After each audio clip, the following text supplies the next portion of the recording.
But I am the public history manager for the foundation and have been since last October, so next month is my one-year anniversary with this job. I have a deep connection with Trosper Road, you know about the name. It was named for my great-grandfather, 1892 he got here with the family from Kansas.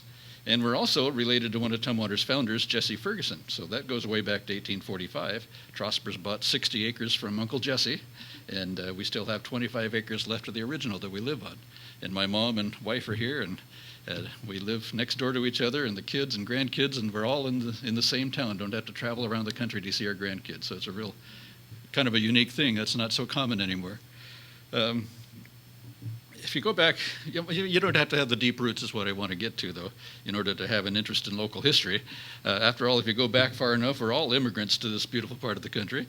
Your attendance shows that how much you value our rich heritage here. And tonight I want to highlight what some would call the political aspect of history. And I suppose that's a correct thing to say, but I see it just as another perspective on the people who laid the firm foundations that we're building on today. We're talking about a group of people who were elected as leaders of this historic town, Tumwater's Mayors. The long list includes men from business and industry, state employees, both longtime residents and relative newcomers to the Great Pacific Northwest. And to this point, the list includes only married white men, although the history of the town council certainly includes women members in later years. The mayors were not full-time politicians, but rather people with other jobs or careers, and they sacrificed their time to serve their community in the best way they knew how. Many of them had been a member of the town council before becoming mayor, and afterwards too, for that matter. Many became strong leaders that helped determine the direction of this historic and growing community located next door to the territorial and later state capital, Olympia, the younger town of Olympia, 5 years younger. They were all familiar with public service, since that is what business people and state employees do, serve the public. So it's just a natural for them, I suppose. Although Tumwater was founded in 1845 by the Simmons-Bush Party, it was not the first incorporated American town in the state. Steilacoom has that designation. In fact, neither Michael T. Simmons nor George Bush were ever on a town council or served in an official elected position. The town really was a small industrial village that centered upon the water power of the Deschutes River and its location at the southern tip of Puget Sound. The first leaders and settlers were business people. The closest thing to official leaders were the early postmasters and the business owners. And in those days, the post office was the central meeting place of the community. Folks from miles around congregated there to get all the latest news and gossip and talk politics and farming and business, and along with just catching up on family news. It was a close-knit little community. The little community just really worked things out on their own, including how to share the water power through the wooden flumes to the different mills and businesses. Together they built bridges and roads and contributed to community projects like churches and schools, doing what they could to help each other out as needed. Tumwater wasn't officially incorporated as a town until 1869. By the way, this is the Boston Street Bridge before it was concrete. The Articles of Incorporation were passed in the Territorial House of Representatives on November 22nd of 1869 and signed by Governor Alvin Flanders on December 2nd. The first election was held on that very day with 5 trustees being elected. They were Hugh Connell, Clanrick Crosby Sr., S.W. Cooper, Anton Kuhn, and Nelson Barnes. Samuel Ward was appointed as clerk, and George Biles was appointed as marshal.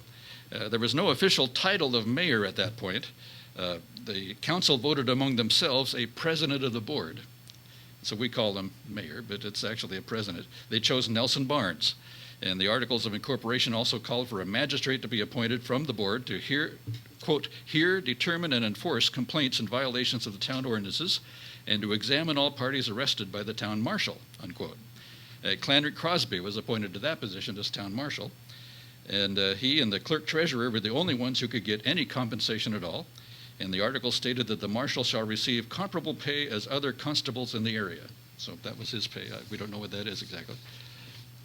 But it is interesting to look through the official handwritten minutes with fountain pen of the early town council as they dealt with issues, like a petition to tell the slaughterhouse north of the Lincoln flour mill to prevent their hogs from running at large.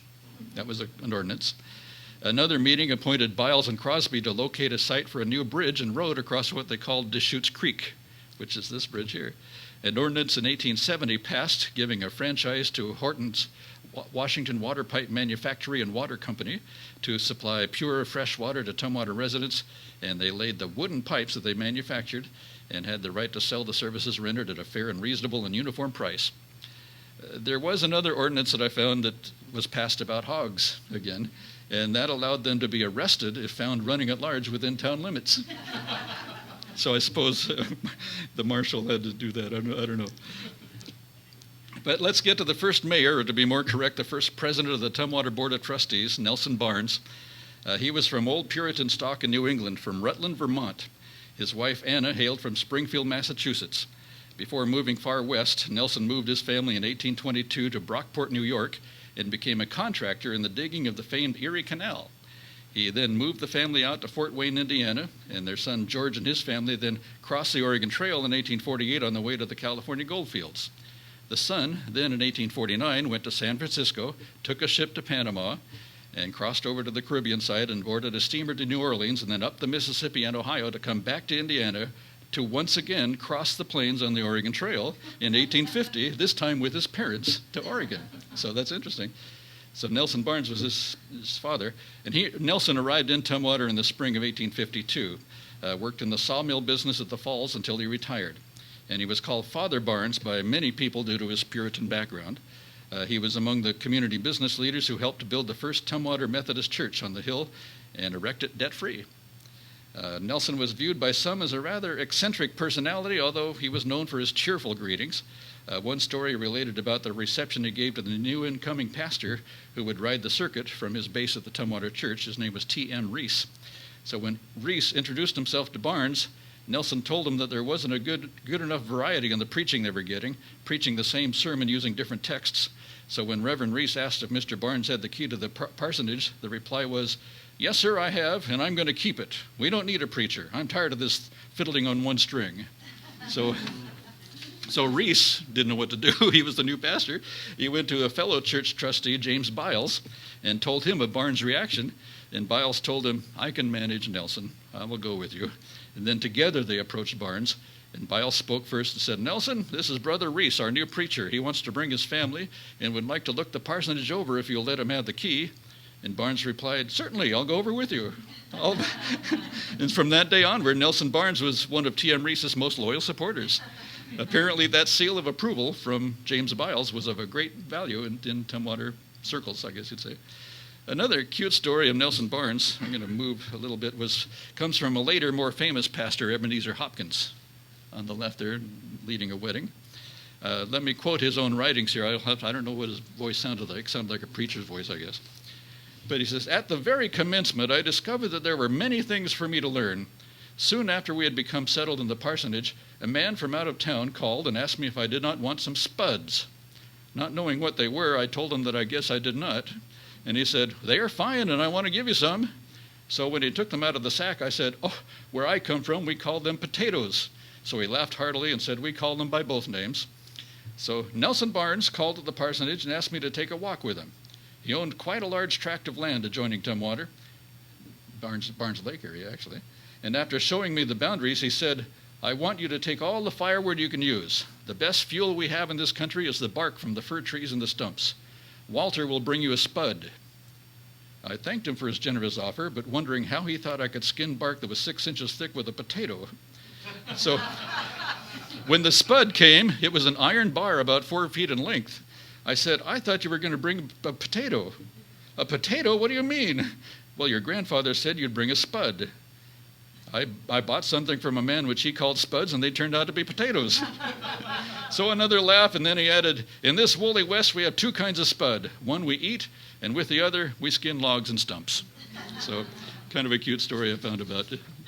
Nelson and Anna Barnes had a daughter, Lucy, who married a well-known area pioneer, A.B. Rabison. Nelson's wife died in 1878, and then he lived out the rest of his life with his daughter until he passed away at the age of 88. His son, George Barnes, became a real leader in Olympia, and we'll talk a little bit more about him later, since he also served a term as the president of the Tumwater's Board of Trustees, or a mayor, in 1884. But since we have less than an hour for our overview of the mayors, I can't go into a lot of detail on all of them from 1869 to the present, but I find in those early days of the Board of Trustees, through either resignations or different appointments, the president of the board, or mayors we now know them, held the position for 1, maybe 2 years. Some records show them holding it for as short a time as a month. So it seems the board members took turns at times, and at other times, one faction or another competed for control. So politics, even those early days. The biggest news of the 1870s was related to railroads. The Northern Pacific was making its way north from the Columbia River, and the big speculation and competition was about which town would become its terminus on Puget Sound. Land values shot up all over the area until the decision was made, and Tacoma got the designation, and it became the major city on the Sound. Olympia and Tumwater were quite concerned about keeping the capital city status. The town fathers knew they needed a rail connection, and the answer was to build their own narrow-gauge railway between the Percival Docks south through Tumwater and then on to Tenino, where it would connect with the main line. It was called the Port Townsend Southern in later years, and it was finished in 1879. So, by the way, these are the James Biles and some of the Bileses there. The second president of the board was a person I've yet to find information about, Samuel K. Taylor, so we'll skip over him for now. But for the third one, I thought I found a lot of information about George Biles and son of James Biles. One is the father and one is the son in this picture. George held the position in 1872 for a year, and then he came back as president again in 1875. One issue dealt with was the famous Long Bridge with the draw span. In 1875, it needed repairs, including new rollers for the draw span. George was president at the same time his dad, James, was a trustee, so they were both on the board. In 1876, I found that George was the leader in June, his dad took over in July, and then James Dunlap took the role in September, all in the same year. It's interesting stuff. Then later that same year in December, Samuel K. Taylor once again took the position and held it until the town disincorporated in 1878. There must be some good stories there, but I haven't found them yet. That time period, I can only assume that there were politics being played out on a local level, but also it could just be that they were busy with their own businesses and lives and couldn't spend the time in various meetings for their little town's business. I just don't know. Really wasn't a very large community in those early days. 1845, it was just 31 people. In 1870, around the time of incorporation, there were 206 citizens. 20 years later, in 1890, the total rose to 410. In 1920, it was slight growth with 472 residents.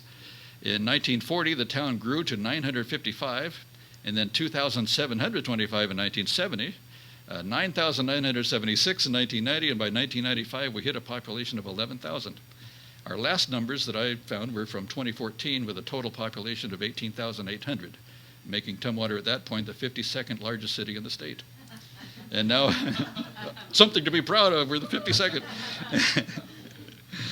Now Olympia, Lacey, and Tumwater together, though, total over 100,000 people, so we're quite a metropolis, and it's getting awfully cityfied for me. But let's get back to George W. Biles a little bit. He was an orderly sergeant of the Indian Veterans Association and worked as a contractor and carpenter. And he also worked with his dad at the Biles and Carter Tannery, which you see right here. George was one of 7 children of James Biles Sr. His brother, Charles, settled at Grand Mound. He had another brother, James, and another one named Clark, who also later became mayor. So the Biles family was quite instrumental in the early days. A man named Jonathan Pearson was president in 1873 for a year, and I've yet to find anything about him, so we'll keep plugging along. In 1874, the mayor-president was Bennett Wilson Johns, one of the early pioneers of the area. Born at Dixon Springs, Tennessee in 1838, he was of Welsh and English ancestry. His father was a wealthy planter in the South. So in 1853, he reached Seattle with his father after suffering many hardships on the journey across the plains. And Johns had vivid memories of his time in Seattle when the Indians attacked the town soon after the White River Massacre. He arrived in Olympia in 1869, married Mary Vertress in 1872, and worked with his brother-in-law, W.H. Mitchell, in his sawmill for a time. In 1876, he purchased the Johns Ranch on Bush Prairie next to the Deschutes River. He was an active member of the Oddfellows Lodge and was a worker in Central Baptist Church in Olympia and supported the Little Pioneer Baptist Church in Tumwater. And in fact, on that note, I found an article in the Olympia Daily Recorder of that era that stated, quote, Mr. Mitchell and Mr. Johns had been baptized in the river at Tumwater by the Methodist minister as they had been converted and joined the Methodist Church, with the understanding that as soon as there was a Baptist church, they would join it. 1875, we once again see George Biles at the helm of Tumwater. His dad held the position, as I mentioned before, for just 2 months. James Biles, the father, came here in 1853 on the Oregon Trail and blazed the trail over the Natchez Pass and the Cascades, northern route over near by Snoqualmie Pass direction. It was his oxen that, according to legend, and I emphasize the legend part of it, the legend was that they killed the oxen to make their hide ropes to lower the wagons down that steep hill. And we can't confirm that. In fact, there's a lot of evidence that says that didn't really happen. But anyway, there was a famous steep grade on the west side of that Natchez Pass. But James built the tannery in Tumwater in 1858. He was a tanner and a currier, as was his partner, Mr. Carter. James was a one-time Grand Master of the Masonic Lodge, and in 1903 was on a commission to build a road which is now Capitol Boulevard. Hazard Stevens in 1903 wanted to widen the road next to the streetcar line to make a nice, easy slope road between Olympia and Tumwater. And James Biles was also among those who welcomed the territorial governor, Isaac Stevens, to Olympia when he first arrived to take over as our first governor. Tumwater in the 1880s was still based on water-powered industry, but by the mid-1880s, the local mills were in decline due to competition from larger, more modern, efficient mills around Puget Sound. So a transition was being made to gas lights and electricity. So it was only natural that the water power of the Deschutes would be used to generate that electricity. The first hydropower plant was built at the Middle Falls next to the Gelbach flour mill, pretty much under the Custer Way overpass in that middle part. They dammed up the river there to make extra water power to run that. First there was the Gelbach flour mill, and then they built this power plant to the right there. In November of 1883, Tumwater was once again an officially incorporated town. Again, I mean, they had already disincorporated. Oops, did I go too far? There we go. So that was when the title of mayor was first used for the lead role of the town, 1883. So the first person to hold that new position of mayor was the son of the person who was the first president of the board in 1869. The father was Nelson Barnes, the son was George A. Barnes. And George was actually much more identified with neighboring Olympia. He arrived in Olympia from Portland in 1852 with a schooner full of merchandise. He opened a general store, which he operated for 16 years in Olympia. He then became the first banker of Olympia, building the first brick structure here, which he ran for 12 years before retiring and selling out. He'd been a mayor or president of the board of Olympia for a time, and it was in that role that he was able to officially welcome U.S. President Rutherford B. Hayes as he visited Olympia. George was head of the Thurston County Fair Association for quite a while and owned the old fairgrounds where the Sunset Life building is located today. In 1893, the owners of the streetcar line were all in favor of leasing the fairgrounds out for a baseball field. They knew that people would pay a fare to get there for the ball games from Olympia, and so those games and a bicycle racing track, a velodrome, drew a lot of people. That was a big thing in the turn of the century. George was widowed and remarried twice in his later years. He was 91 years old at his death in 1912. The Morning Olympian in 1912 noted that he was, quote, this is politically incorrect now, but judged mentally incompetent and committed to the insane asylum at Steilacoom, unquote, which was actually old age senility, dementia, in other words. His guardian was Dr. A.B. Woodard.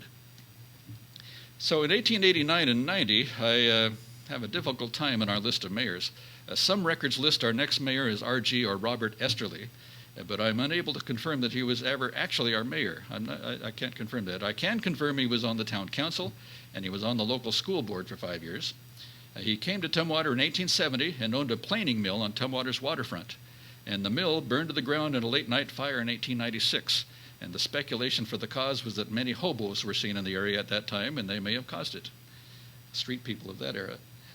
Esther Lee later owned the Tumwater Furniture Store with new and secondhand furniture.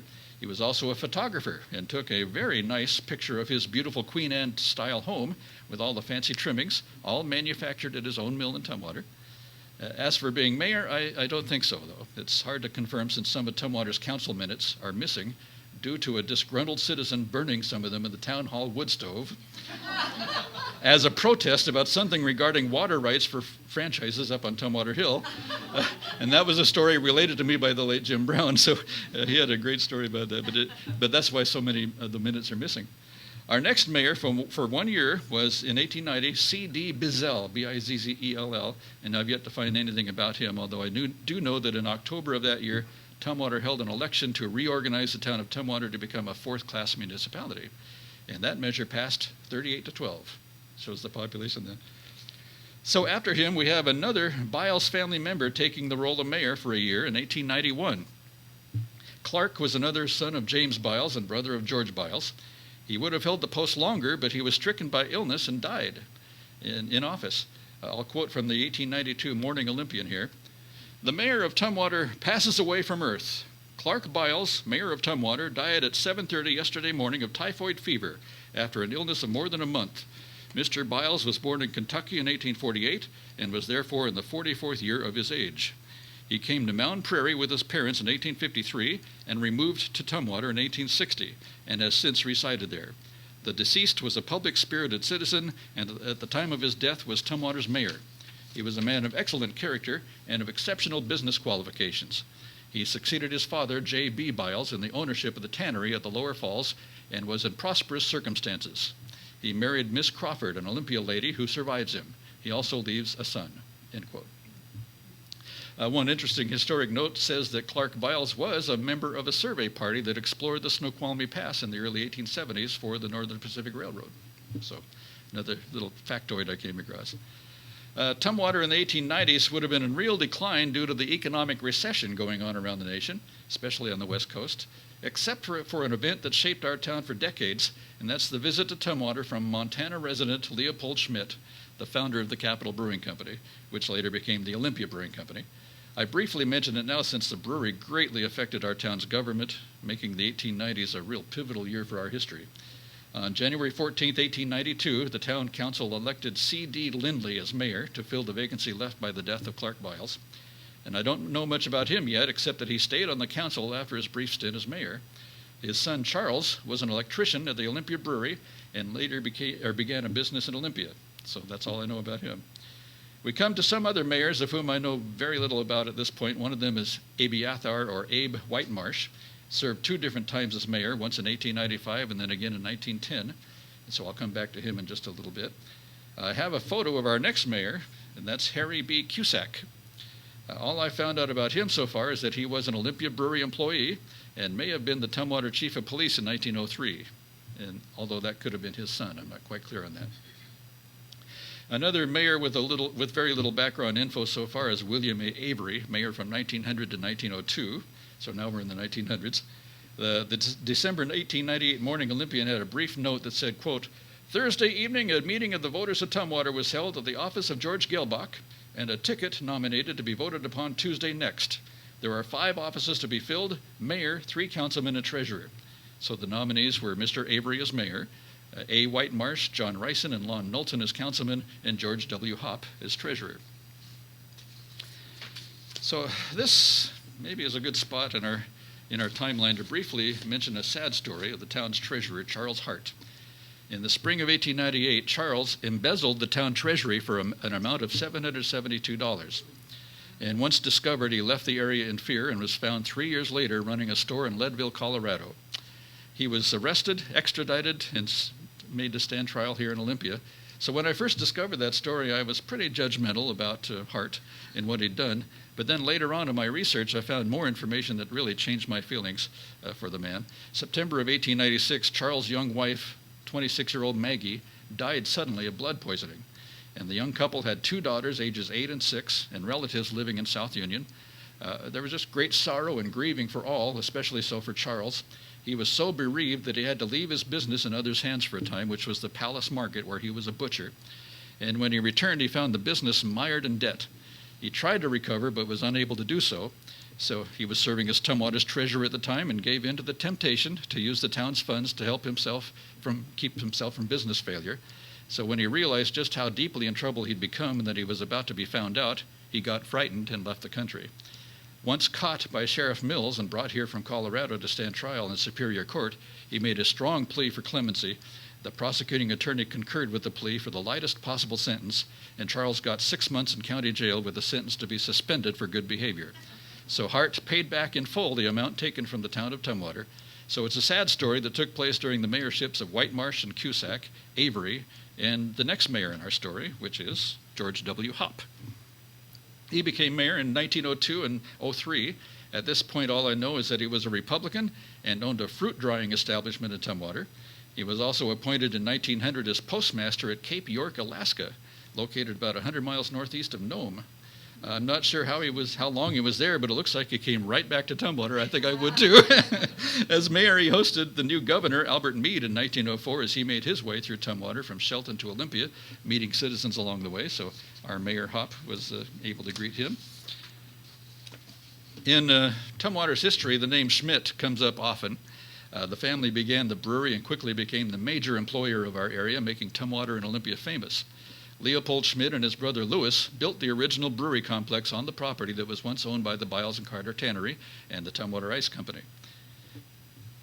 They were very community-minded business people from good German roots. The family supported many educational and community causes and earned a real sense of loyalty among the employees and citizens alike. So it wouldn't surprise you then when I tell you that there were two Schmidts who held the position of Tumwater Mayor in history. Many of our residents today would remember Skip Schmidt, and he was on the council and held then 2 terms as mayor in the 1980s. But the first Schmidt to hold the office was Louis Schmidt in 1904. Louis Schmidt was born in Germany in 1853. His given name was Ludwig Karl Balthasar Schmidt, and the name was Americanized to Louis as he came to America at age 14. His purpose for coming was to meet his father, who was working as a mining engineer in Missouri. And he didn't realize that during Louis's sea voyage, his father had contracted an illness and returned to Germany before Louis arrived in the U.S., so they crossed paths. The father passed away 2 months later, so Louis never got to see him again. He was called Louis or Uncle Louis by his family, but since we're not family, we'll call him Louis. The young man eked out a living working in Missouri vineyards as he learned the English language and adapted to an entirely new culture from what he'd known in Germany. His older brother Leopold also came to the States as a young man, so the two of them met up and both decided to make a new start out in the Montana goldfields. Louis worked as a cook and a general handyman for the gold seekers. He then took a job with Wells Fargo as a Pony Express rider between Montana and Utah, one of the more dangerous and difficult routes.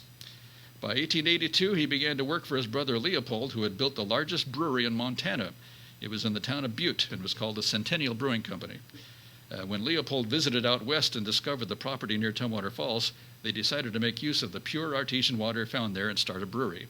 And they sold their Montana holdings lock, stock, and barrel and moved their families to the Pacific Northwest, and the brothers began the Capital Brewing Company. Louis, his wife Clara, and their 2 boys and 1 girl moved into a house on the 5-acre tract called Hillside Inn, which is that house between, you see the Schmidt House up on top, and the brewery down below, so that was the Hillside Inn in between. Louis was the prime supervisor in clearing the land and constructing the first brewery facility, and once built, he took over supervision of the bottling operation until 1904, the year he was elected mayor. He was already on the Board of Trustees as a councilman. In fact, there's an interesting story from the 1903 Morning Olympian that we found. I'll quote it here. Louis Schmidt, councilman of Tumwater at that time, yesterday swore out a warrant for the arrest of H. Powell, foreman of construction for the Pacific Bridge Company, contractors now engaged in building the new power station at Tumwater for the Olympia Light and Power Company. Mr. Powell is charged with maintaining a nuisance to endanger the houses of the people in the vicinity of the falls. Mr. Schmidt made frequent complaint, but as the missiles continued to fly from the blasting, he continued to try the Justice Court. Mr. Powell's hearing has been set for Friday afternoon, and he provided the necessary bail pending the hearing. The fact that Chief of Police Cusack of Tumwater had notified the blasting crews to use brush mats to prevent the flying stones was mentioned in the Olympian some time ago. Mr. Schmidt claims that this has not been done, and that recently a 16-pound stone crashed through the brewery roof, and another went through the roof of his house.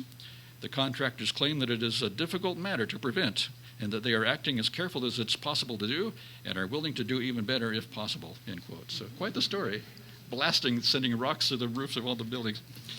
So I do hope to find more detail in this story in future research through the archives here at the Foundation. Louis bought some property on Hope Island at Puget Sound in 1904 and retired there to farm after serving about 9 years in Tumwater. He died at age 68 in 1919 in Seattle. So our next mayor held the office from 1905 to 1907, and he was one of the more unique personalities in our history. His name was Thomas J. Miller, born in 1857 in Pennsylvania. Came to Washington in the year of statehood, 1889. Thomas apprenticed to a cigar maker at an early age and was in that business for a long time.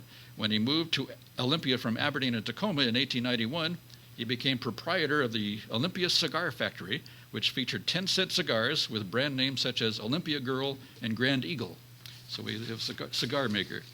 But Miller was also a state legislator and a populist senator from Olympia in the late 1800s, and was considered by some people to be quite radical in his views on social and economic problems. He purchased a prune orchard in Tumwater, close to the Crosby House, and became Tumwater's mayor in 1905. So from the newspaper accounts I've seen, Mayor Miller had a rather contentious reign with his council, focused really upon the appointment of a city marshal. Miller seemed to get the best of the tussle, though. He wanted to reappoint the present marshal, William Lovell. The council informed the mayor that they would not confirm that appointment, creating a deadlock. Mayor Miller's strategy was to make no appointment at all, which meant that for the present at least, Lowell will still remain on the job. No appointment, the old one stays on. The Morning Olympian quoted Miller as saying, quote, "The AG opinion was that old officers hold over until their successors are confirmed, but if an officer is appointed and not confirmed, he's down and out. For that reason, there will be no appointment for the present," end quote. So political strife has always taken place through the history of Tumwater. Tumwater's no exception. It could even get ugly. There were a series of articles in the Morning Olympian highlighting a lawsuit against Thomas Miller from a woman back east who claimed to be his legal wife. Thomas, who was married for many years, claimed that in his youth he married that young girl under an assumed name, and then, since it wasn't a legal marriage, he left her and went on with his life. This scandal was covered in the press, perhaps to the delight of his political opponents, and I don't really know how that lawsuit finally settled, but perhaps a topic for future research, but interesting. But like I say, I want to honor these people and not make fun of them, so I'm moving on.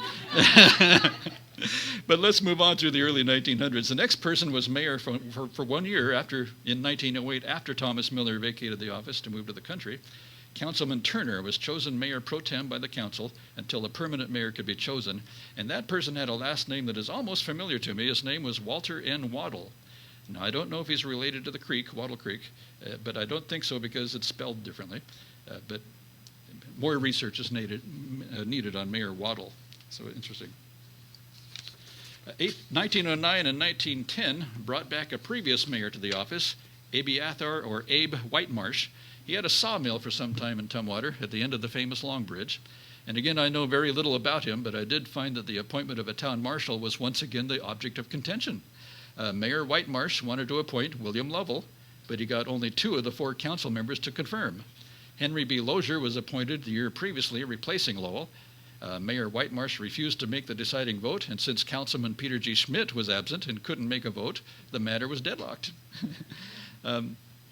The owner of Tumwater's, or one of Tumwater's grocery stores, we had more than one, Frank D. Cook, was our next mayor. In fact, Cook served 2 different times as mayor, first in 1911 and 12, and then again between 1921 and 22. Frank came with his parents to Thurston County from Minnesota at the age of 14.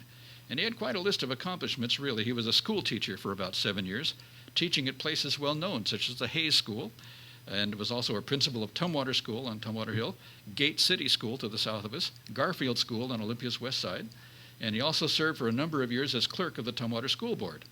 He became county assessor in the 1930s, and after that worked in the building and contracting business with Olympia builder Levi Graham. He was also chairman of the Boy Scouts, Troop 18 in 1932, and the Cook home on Tumwater Hill was called by the 1907 Morning Olympian as, quote, handsome and commodious. Commodious. I don't know if Debbie and I are going to get our house called commodious or whatever. Our next 2 mayors had been city councilmen, but I've not found any information on them yet. The first was mayor in 1913 and 14, John R. Cannon, and the next was Ollie Lee from 1915 to 16. So that's a familiar name, but I don't know much about him yet. B.A. VanDerveer, who had been on the District 6 School Board in 1910, was elected as mayor in 1917 and served 1 2-year term. And it was called a quiet election by the newspaper since there was no real opposition or pressing issues facing him. I did find one story that involved him, though, in the 1911 Olympia Daily Recorder. It related that a Tumwater pioneer named David Wilson, age 70, was at a gathering singing in Gaelic the song My Old Cabin Home, and he did so well that he was called back for an encore, but he had to pause for a moment to catch his breath, saying, I'm feeling rather tired tonight. So the quote from the paper said, applause was hushed when he fainted. L.A. Kibbs and B.A. VanDerveer, who were in charge of the program, hurried the old man to an open window, and he passed away in their arms before outside help could be secured. So one of the mayors was like an EMT guy, I guess you'd say. We now come to the 1920s and 30s in our timeline. The Roaring '20s and the Depression followed were important nationwide, but here in Tumwater, it was really Prohibition that affected us so much. Most directly, it shut down the brewery, and the biggest employer in Olympia and Tumwater. And it returned once Prohibition was lifted in the 1930s.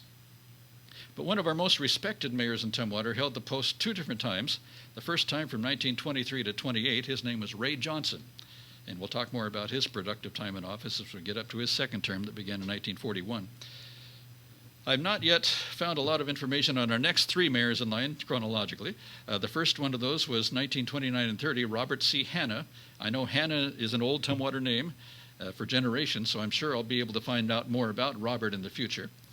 I know he was elected on the Citizens Party ticket, and that in 1930 he had to deal with a proposal from the friendly competitor Olympia, who wanted to furnish fire protection to Tumwater. The offer or deal was opposed by many in town here who wanted to spend the money on developing our own Tumwater Fire Department. So the feuds started even then.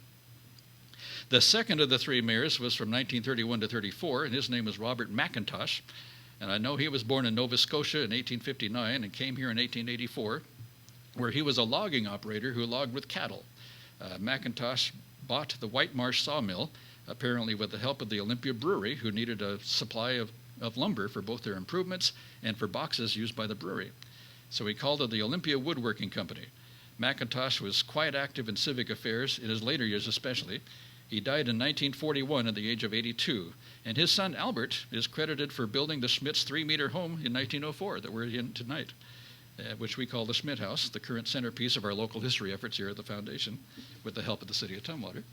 So it's interesting. His son helped build this house, or was the builder. And the third of the 3 mayors was Martin S. Bjort, who served from 1935 to 36. And so far, I found nothing on him. So if you know anyone who might have any information on him, let me know. The next mayor in line was a Tumwater businessman, George Eck. He had also been a councilman and was elected mayor for 1937 through 1940. He owned a monument business on Cleveland Avenue across from the cemetery, a building that today houses Pellegrino's restaurant. Perhaps the biggest event to take place during George's time at the helm was the dedication in September of 1938 of the new bridge over the Deschutes River, the Carline Bridge, built to handle the increasing traffic on Old Highway 99 as it came through Tumwater. We might call it the Totem Pole Bridge. It was billed as the end of the Oregon Trail, and the opening ceremony was hosted by Mayor Eck and included our governor, Clarence Martin, Department of Highways Director Lacey Morrow, and Olympia Mayor David Gamble. And they didn't actually cut a ribbon, it was a rope intertwined with autumn leaves and flowers. So that was their dedication. And one other note I found on Mayor Eck's watch was in 1939 when he stopped using WPA workers in the building of the new town hall. They needed to use private labor to speed up the process since the WPA workers only worked 14 days a month. So Tumwater decided to pay a little extra to get it done and then use the WPA guys for some final landscaping. George Eck ran for re-election in 1940, but he got beat out in a clean sweep by the progressive ticket led by the past mayor, Ray W. Johnson. Johnson beat Eck by a vote of 205 to 151. Ray Johnson was the son of a mayor of Olympia, James Johnson, which is interesting since it was a time of rather intense competition between the two cities for the annexation of the Carline district in particular in the North Street area. Today's patchwork quilt of municipal boundaries in that area hail back to that era in history as some of Olympia residents wanted to annex into Tumwater because the costs were less for taxation and for water service, and others wanted to stay in Olympia. And George Mottman of Olympia and Ray Johnson of Tumwater exchanged some pretty sharp comments as the two cities vied for control, with supporters of both sides in the neighborhoods there, so hence the winding boundaries between the two cities there. But overall, Ray Johnson was quite well respected and served as mayor for a total of 20 years, both terms combined. I think Morning Olympian was a supporter of that progressive ticket at the time. In their May 1st, 1950 article, their praise of our mayor was almost embarrassing, even giving favorable comment on his blue eyes.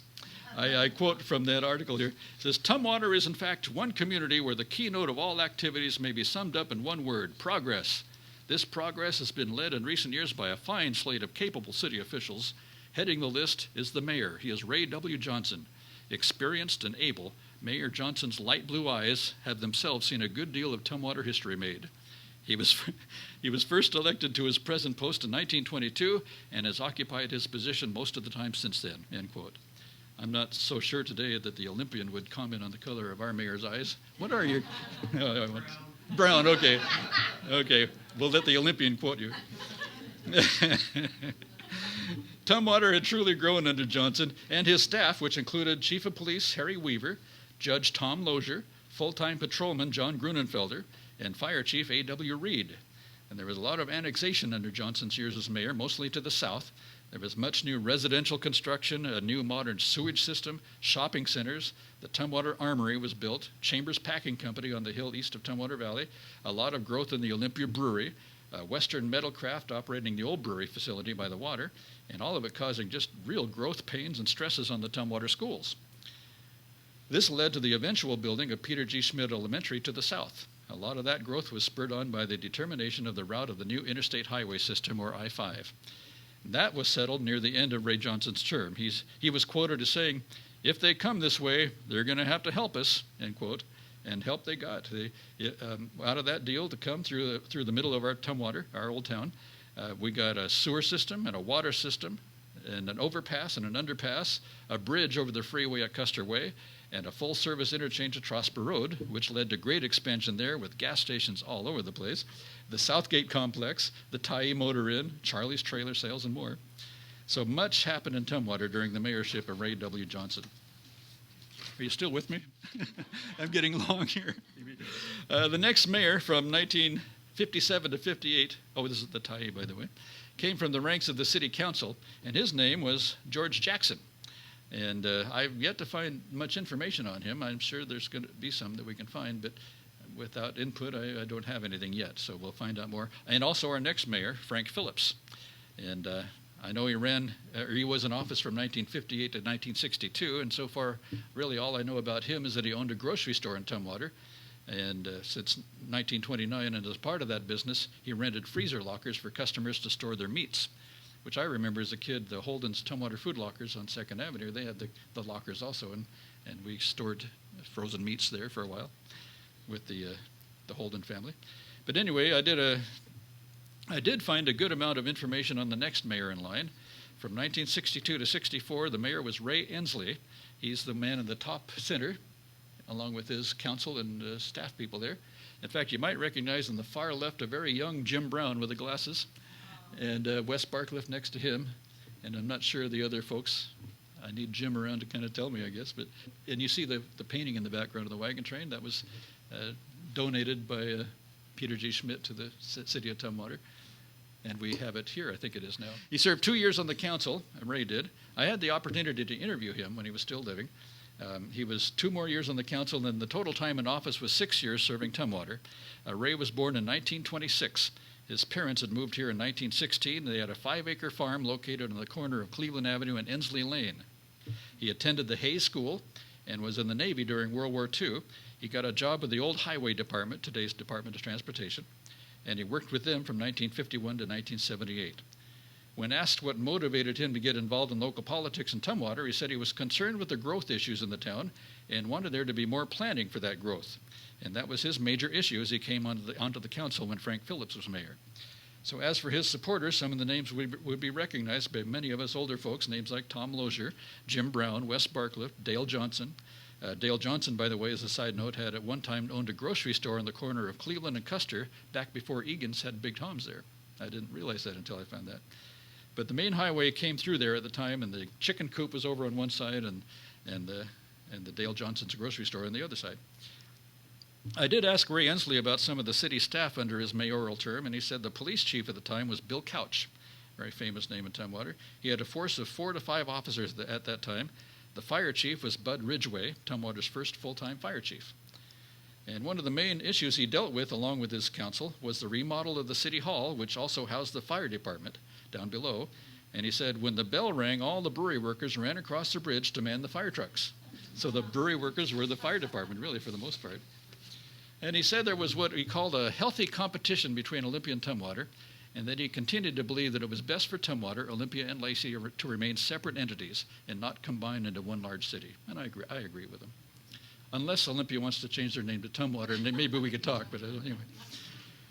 Other issues that he dealt with were the big Columbus Day windstorm that hit this area very hard in October of 1862. There were all kinds of power outages and trees across the roadways, but the city crews and Puget Power dealt with that pretty well overall. He also remembered the shell of a building that was built by Mrs. Mathwig on Capitol Boulevard overlooking the river valley, and it was to become a hospital built specifically for her son, who was a doctor in Chicago. The son never did move back to Tumwater, so the hospital was never completed, and it was just an empty shell. And the brewery owned the property, and today the new La Quinta Motel is being located there. So it's interesting. One more issue to come to the forefront during Ray's tenure was that of the Chambers Packing Company, which was located off Cleveland overlooking the river valley from the east side. The slaughterhouse had closed down for a while and was attempting to restart their operation, but according to the new Tumwater zoning regulations, they were not able to do so. So this turned out to be a real knockdown, drag-out fight. Chambers Packing ended up selling their property to the brewery and moving down to the new Maytown Freeway interchange to the south. The 1960s in Tumwater was still growth years. Here's the Chambers Packing feedlot down by the river, by the way. 1960s in Tumwater were still big growth years. Tumwater High School was up and running in 1962, so the Tumwater kids didn't have to be bused out to Olympia High anymore. The growth direction was still to the south. The Sunset Drive-In Theater was still in its prime. Art Zabel still showing movies on the site, which is now Tumwater City Hall, and the Tumwater Library. More housing was going in. The Trails End Stables was becoming more popular across Old 99 from the airport. Mom and pop grocery stores were still operating, but new supermarkets were giving them some real competition, such as Dave Gooby's Southgate Shopping Center. The Tyee was the unofficial watering hole for lobbyists and the state legislators, hosting many events and travelers along I-5. Charlie's Trailer Sales was growing across from that on Little Rock Road. Next to the cemetery, Mills and Mills there, was a popular putt-putt course, golf course. And as a kid, it was called P&M Miniature Golf, and I wanted a couple trophies in that place as a good putter. And I still putter around the house, but it's a different kind. Let's move on. One quote from the 1960s I found interesting was from our next mayor in our history, Tom Loeser. He said in an interview, quote, "My dad tells me that Tumwater was a poor man's town next to Olympia. They couldn't afford to live in Olympia, so the poor people went to Tumwater." I thought that was interesting. But Tom Loeser was mayor from 1964 to 69, but he wasn't really called Mr. Mayor as much as he was called Judge Loeser. He was Tumwater's first municipal judge and justice of the peace for many years, appointed by Mayor Ray Johnson in 1950. He and his family were influential leaders of Tumwater's First Baptist Church, which used to be located next door to Tumwater City Hall on 2nd Avenue, up on Tumwater Hill, and then later moved to its current location at Elm and X Streets in the south part of town. Tom was born in 1910 in Tumwater. His parents arrived in 1907. His dad was a laborer and was on the city council for some years, as was his brother. Tom was another mayor whose full-time job was with the state of Washington. He worked for the Department of Highways from 36 to 71 and spent 3 years on the Tumwater Council until he was appointed the police judge. And he held that position until 1964 when he became mayor. He said he didn't like the mayor job as well as his judicial job because people do talk back to mayors. They don't to the judge, But the salary for mayor at that time was $40 a month. Perhaps the biggest controversial issue during both his time as judge and mayor was the situation mentioned earlier with the Chambers Packing Company. The slaughterhouse was being forced out of town by a group led by the brewery. Olympia Beer offered them $87,000 to buy out their property on the eastern hillside overlooking the Deschutes River Valley, but Chambers Packing was asking for $250,000. Neither side would back down, and Loeser said, "If I were elected mayor, I would try to get those two parties together and see if we couldn't settle this thing," which I did get them together, but there was no settlement. It all went to court, and after all the intense battle, Loeser said that the brewery ended up paying nearly $2 million when they could have had it for $250,000. Loeser related another issue dealt with as mayor, which was paving the city streets, many of which were still gravel roads. The first bond issue failed because the citizens just didn't trust government with a blank check, so to speak. So Tom and the council then reintroduced the bond, but this time made up a map, designated the specific streets to be paved, and that issue then passed with 90% of the people voting in favor. So interesting strategy for you. Looking back on it all, Mayor Loeser said, quote, "I say it's a great honor that I served in all three branches of city government, legislature, executive, and judicial. And I doubt if anyone in the future will be able to have that privilege," end quote. So it's interesting. Should I stop with a joke or anything? No, we'll move on. The next mayor in line is someone that I have a harder time talking about because I was personally so close to him and his family. His oldest son, Dave, has been my best friend since first grade in Tumwater schools. Wes Barclift and his wife, Kay, were like second parents to me. Wes Barclift's dad was Oscar Barclift, for whom Barclift Lane in Tumwater is named. Wes attended the Hayes School in Olympia High School, and in World War II was in the Army Airborne during Operation Market Garden in Europe. He was another mayor who worked for the state, becoming assistant director for the Department of Licensing. So he was mayor for 12 years, 1970 to 1982. And these were years of continued growth in the community, and while on the council and as mayor, he decided we needed to plan for it through the land use planning and zoning ordinances. He was very involved in the 1969 zoning ordinances, which was really is a blueprint for progress. It was entitled Looking to the Year 2020, a Report on Future Growth. Not a very short title, but it was a good one. But I'm amazed how much took place during his tenure as mayor. Wes was mayor during the Big Tyee Motor Inn fire in January 1970. He was grateful that there was no loss of life or serious injury. The hotel was rebuilt only to have another fire there in 1972. So in 1973, a new fire substation was built at Capitol Boulevard and Israel Road across the street from the Point Tavern. Under his watch, both Medic 1 and 911 communication systems were created, and during that time, the development of the Tumwater Valley and its restaurant, golf course, and fitness center took place. Annexations continued too, including the Mottman addition, focusing on industrial use. One thing that strikes my fancy as a local historian was Wes Barclift's commitment to the preservation and promotion of Tumwater's rich history, because really his family was a part of that. The Tumwater Historical Commission was formed in 1976. The city purchased Henderson House to make it into a pictorial museum with Jim Brown's great help. The city took control of the Pioneer Cemetery on Little Rock Road. They formed the Tumwater Historic District, which was put onto the National Register, and the city acquired Crosby House, created the Tumwater Historical Association, and in 1982 dedicated Tumwater Historic Park. So Wes was very dedicated to serving his community at Tumwater. And in 1982, the state legislature made changes in the public employee retirement system, and he had to resign as mayor due to those changes. So his mayor pro tem, Dale Johnson, became interim mayor until Skip Schmidt took on the role. And I spoke about Skip in a recent talk back in January about the impact of the Schmidt family, so I won't go into that here. But you can see that presentation on TCTV Channel 26 from this past January, on the city's website. But since I wanted to leave some time for questions and comments, my time allotment for this talk is forcing me to just briefly mention the Tumwater Mayors of what I'm calling the modern era. And by that I mean 1980s to the present, and besides calling it the modern era, it makes me feel younger. But there are 4 mayors of this modern era starting in 1982. 2 of them were from the business community and 2 of them employees of the Washington State. They included Skip Schmidt and Pete Fletch from the business community, and Ralph Osgood and Pete Komet from the state employee ranks. And my goal is to get the memories of the remaining living mayors, Fletch, Osgood, and Komet, down on paper for posterity, and likely present another talk sometime without embarrassing anybody. In fact, I just did an interview with Ralph Osgood a few months ago, just before he and his wife moved to Texas to be near their kids and their new grandchild. So one local history trivia question for you tonight is, looking at all of our mayors that we've talked about through history, which one held that office the longest? Any thoughts on that? Ralph Osgood, he was on a long time. The blue eyes, there you go. Ray Johnson, that's right. He was the one that held it the longest. He had 20 years total in that position as mayor. Wes Barclift held it for 12 years, and the modern record is 15 years held by Ralph Osgood. So the winner is Ray Johnson with his 20 years as mayor.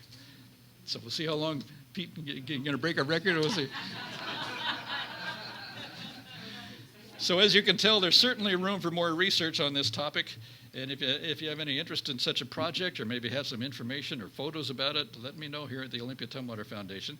My email is history@olympia.org. My cards are out here. Local history can be exciting, and it's a hobby that it's turned into a job for me, but I just love it.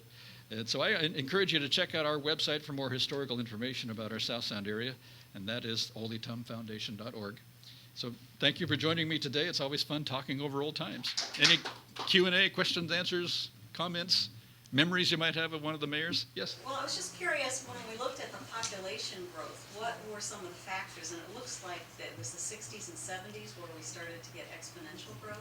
I should get back to that little chart, shouldn't I? Yeah, World War II era, it kind of started to climb after the war was over, especially, and housing developments came into the South. X Street and T Street, all the lettered streets, there was a big area of growth in the World War II era. And then the schools were being built and businesses were thriving again, so population started to grow. I suppose 1950s and up to through the 70s, it just continued because we were a bedroom community for the state government, and the brewery was in top form. I mean, they were a huge influence on our area and the region, really. They put Tumwater on the map in a lot of ways. So by 1990, the brewery had quit the owners, the South African Brewing Company that owned it at the last closed down in 2003, the last brewery whistle in 2003. But we were still growing and kept growing. It was a big change because that brewery whistle was such a huge part of our lives in Tumwater for so many years. But we moved on. And now we have the Tumwater skyscrapers, all the state offices to the south of us. Yes? No, I was just curious, did anybody interview Jim Brown at length before his passing in terms of his memories? Because I know he was always full of stories, but did anybody capture? Some of that, yeah. We have quite a bit. In fact, I got to sit down with an interview with him a couple different times. And so we have that in printed form at the Timberland Library. That they have it there. So he has some good stories there. And then, of course, he's told all of us, or very many of us, different stories over the years. He was he liked to be a curmudgeon, and he was on the Historic Commission with us, and he liked the old ways. He didn't want to get into this modern bureaucratic mess, Just, let's get it done. Let's get a hammer and go out and do it. Yes, Mayor. I'll just make a comment. I grew up in southwest New Hampshire, almost halfway between where Nelson Burns was born in Rutland, and his wife in Springfield, Massachusetts. Yeah, so you're right in there. We have northeast roots here. Yes, Vicki first.